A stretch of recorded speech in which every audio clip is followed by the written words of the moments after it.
Hello, hello, bonjour à tous. Alors, aujourd'hui, je vais vous parler, en fait, voilà, c'est comment, je vais vous donner plutôt des tips, ok, pour réduire, en fait, votre facture, en fait, sur Azure.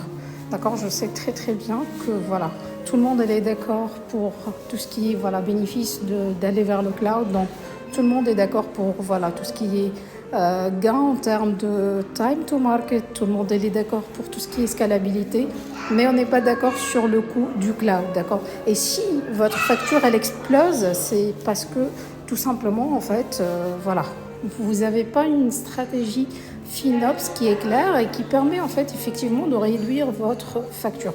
Donc dans ce réel, qu'est-ce que je vais faire? Je vais vous donner quelques tips, mais en fait ils sont loin d'être une stratégie FinOps, d'accord. Ils sont quelques tips pour réduire votre facture, d'accord. Donc on va commencer avec le premier tips, d'accord. Le premier tip, c'est en fait, tout simplement de faire du right sizing. Et en fait, en tant qu'architecte cloud, ce right sizing, on le fait avant de migrer notre charge de travail vers Azure, également après.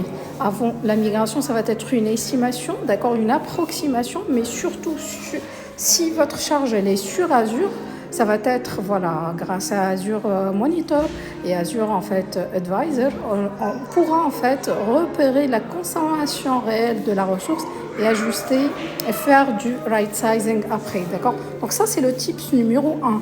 Le tips numéro 2 en fait pour réduire votre facture, c'est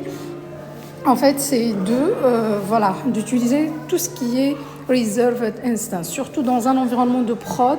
Si votre charge de travail elle est stable, d'accord, le mieux c'est d'utiliser en fait ce reserved instance. Pourquoi? Parce que vous aurez des réductions, d'accord, des réductions qui peuvent atteindre les 70%, d'accord. Également, vous pouvez utiliser tout ce qui est saving plan si vous avez en fait des charges de travail en fait scalables et tout, d'accord. Et en fait, la dernière chose, c'est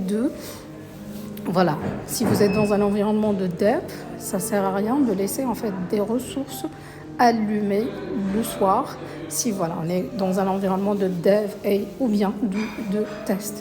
Donc voilà, ce sont des tips, c'est pas une stratégie FinOps, hein. On peut accompagner ce reel avec une stratégie FinOps. Comme ça, on aura de la visibilité. Surtout, on peut en fait manager cette facture qui explose, mais il faut savoir que le coût également, il est gérable sur le cloud. Voilà.